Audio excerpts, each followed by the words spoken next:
So the university is probably the best possible place to debate the great issues of the day, the issues that are causing controversy. The university should be the best possible place, however, And discussion, and to critically examine the public arguments in light of fact and reason. And that is the spirit in which we gather here today. So thank you for joining us, and thank you to our panelists.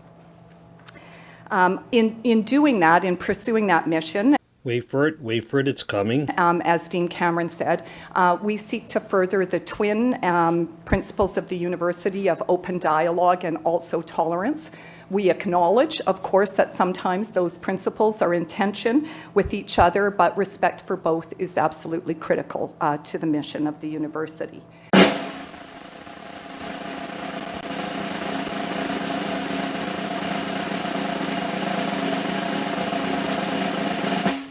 I would like to begin by acknowledging that the subject matter that we're discussing today may be difficult, and that audience members and indeed participants will have strong feelings about the subject matter that we're discussing. We have arranged for support for anyone who would like it just outside the room. Safe spaces. So to discuss serious subjects that are meaningful, we need a room for professional crybabies. I'm sorry, but it's really difficult for me to wrap my head around people being so privileged and out of touch with reality that they would need a safe space to listen to people debate their ideas. It's not like some illegal, immoral act, horrible act is being performed on stage, and this is just I don't get it. I give up. I can't say anymore. And bearing in mind the nature of the discussion that we're having and our objectives, which are to illuminate, discuss, and understand, I would ask that members of the audience, even if you don't agree with some of the speakers, to please allow them to voice their opinions. There will be time for questions at the end.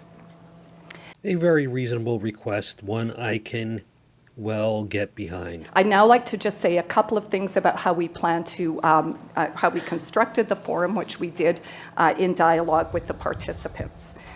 So we're going to begin by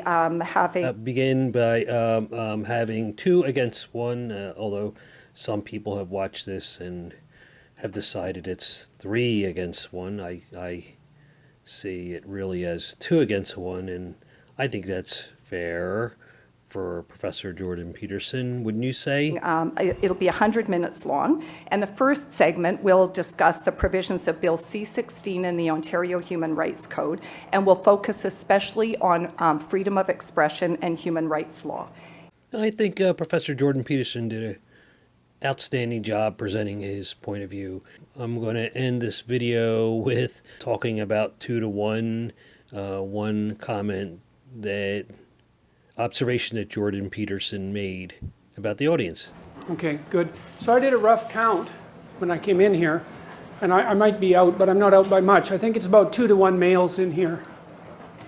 And I thought I'd point that out because it's kind of interesting to me because I'm a personality psychologist, and this debate is about ideas, and there's a personality trait called openness, which is associated with intellect and creativity, and there are pronounced gender differences in openness such that men are higher in intellect, which encompasses interest in ideas, and women are higher in aesthetics, which encompasses interest in art and literature and that sort of thing, and it's partly for that reason that men read more nonfiction and women read more fiction. And I just wanted to point out that there was a natural gender divide that occurred automatically and without compulsion in this particular case, in the case of this debate, and that the more our society enforces its increasingly absurd demands for equity upon everyone, the less likely it is that such natural divisions will be able to manifest themselves in our society in keeping with the pronounced and deep differences between the genders.